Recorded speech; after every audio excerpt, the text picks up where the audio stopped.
அதாவது ஒரு வழக்கு உச்சநீதிமன்றத்தில் இருக்கும்போது, உச்சநீதிமன்றம்ல எந்த நீதிமன்றத்திலும் ஒரு வழக்கு நிலுவையில் இருக்கும்போது அது குறித்து பேசுவது மரபல்ல.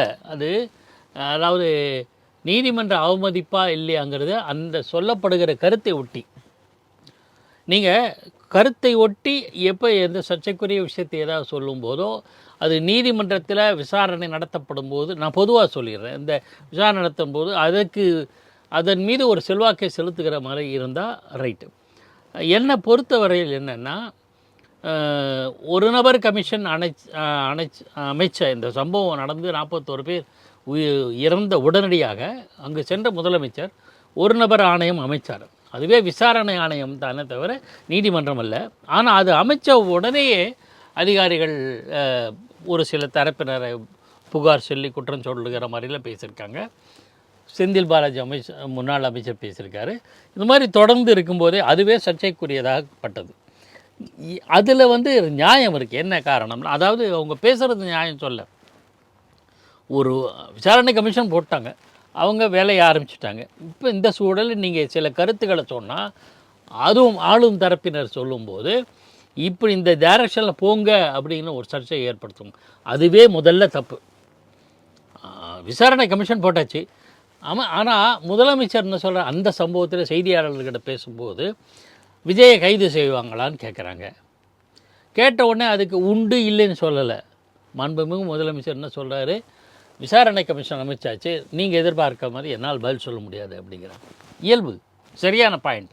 ஆனால் அதுக்கப்புறம் இப்போ விசாரணை கமிஷன்னா என்னன்னா, இறந்தது எப்படி, இறந்த சூழல் எப்படி, அங்கே உள்ள சிச்சுவேஷன் எப்படி, அதுக்கு பின்புலத்தில் இருந்தவங்க யார், அதில் ஏதாவது காலம் மறந்ததா, ஏகப்பட்ட விஷயங்கள் விசாரிக்கப்பட வேண்டும்.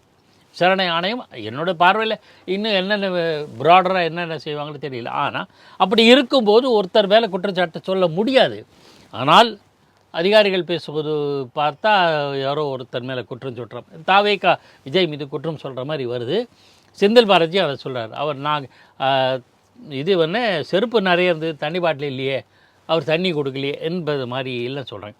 நீங்கள் எல்லாமே விசாரணை கமிஷன் வந்த பிறகு, ஃபோக்கஸ் வந்த பிறகு நீங்கள் பேசுகிற அதுவே அந்த விசாரணை அது அங்கே நீதிமன்ற அவமதிப்பு வரலை. ஆனால் விசாரணை கமிஷனை இன்ஃப்ளூயன்ஸ் செய்கிற அதில் இல்லை, முதலமைச்சர் எந்த பாதையில் எடுத்து செல்கிறாரோ அந்த மாதிரி விசாரணை கமிஷனும் போயிடும். இல்லை, முதலமைச்சர் இன்று பேசினது சொல்கிறீங்க, நான் அதுக்கு வர்றேன். முன்னாடி அப்போ முதலமைச்சர் அதிகமாக கருத்து சொல்லலை, கைது உட்பட. ஆனால் பின்னாடி பார்த்திங்கன்னா இவர் கைது செய்யப்பட வேண்டியதற்கான முகாதாரம் இருக்குதுன்னு சொல்லலை, அந்த வார்த்தையை சொல்லலை தவிர முழுக்க தாவேக்கா விஜய் பண்ணது, லேட்டாக வந்தார், பாதுகாப்பு இல்லை, இது பண்ணார், அது பண்ணார், இப்போ அடிக்கிட்டே போனாங்க 2-3 நாள். அது அந்த செந்தில் பாலாஜி பேசும்போது அப்படி தான் இருந்தது. ஆக அதுவே வரம்பு மீறல் தான். இப்போது ஒரு சிபிஐ கேஸ் வேணுமா வேண்டாமாங்கிறது வழக்கு. சிபிஐ நடத்தலாம்னு சொல்லியாச்சு கோர்ட்டு. சிபிஐ வழக்குக்கு மேற்பார்வையிடுறதுக்கு குழு அமைச்சாச்சு. இவ்வளோ ஆன பிறகு இது தொடர்பாக எதையும் சொல்லாமல் இருத்தல் தான் புத்திசாலித்தனம்.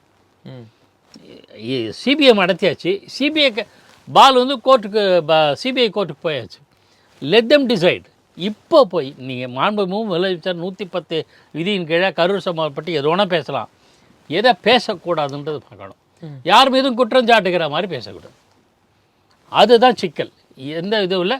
இந்த மாதிரி சம்பவம் நடந்தது, இந்த மாதிரி மழை பெஞ்சுது, இந்த மாதிரி 150 பேர் வந்தாங்க, இந்த மாதிரி வேன் வந்தது, இந்த மாதிரி போச்சு அப்படின்னு அந்த இங்கே இருக்கிற கம்ப்ளீட்டாக விஷயங்களே நரேட் செய்யலாமே தவிர, விளக்கலாமே தவிர, இதுக்கு மேலே நான் எதுவும் சொல்ல முடியாது. இவ்வளோ A to Z சொல்லிவிட்டு 10 மணிக்கு இது மின்சாரம் வந்தது போச்சு, தண்ணி வந்தது, மழை பெய்யலை, இத்தியாதி விஷயங்களை சொல்லிவிட்டு இதுக்கு காரணம் இன்னார்னு சொல்லாமல் விட்டுருந்தா ஒரு ரைட்டு. பட் நேற்றைய தினம் முதலமைச்சர் பேசுகிறதுல எப்படி இருக்குது? அதுதான் எதிர்கட்சிகள் அதை ஒரு இஷ்யூ எடுத்து பண்ணுறாங்க. தவிர்த்திருக்கலாம்ங்கிறது என்னோடய பாயிண்ட்டு. சட்டப்பேரவை ஏன்னா நீதிமன்றத்தில் ஒரு இருக்குது, இன்னமும் அந்த வழக்கு முடியலன்னு நான் ஏன் சொல்கிறேன்னா, சிபிஐ அமைச்சர் அதோட முடிக்கல. 40வது பாயிண்ட் என்ன சொல்கிறது, உச்சநீதிமன்றம் இதை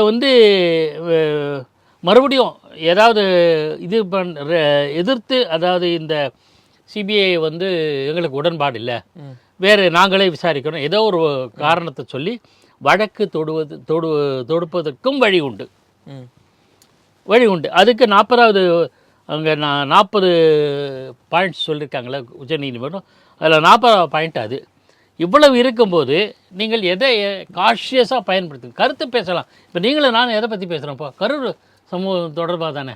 ஆனால் அதில் எந்த வரம்புள்ள பேசணும் அப்படிங்கிற புரிதலோடு பேசியிருந்தால் பிரச்சனை இல்லாமல் இருக்குது. ஏனென்றால் வழக்கு ஒரு பக்கம் இருக்குது, நீங்கள் சட்டமன்றம் பல சந்தர்ப்பங்களில் நீதிமன்றத்தில் இருக்கிற வழக்குகளை தொடர்பாக எந்த கருத்தையும் எந்த அரசாங்கமும் எந்த அரசியல் கட்சியும் சொல்வதில்லை. ஏனென்றால் அது வேறொரு மன்றத்தில் இருக்குது.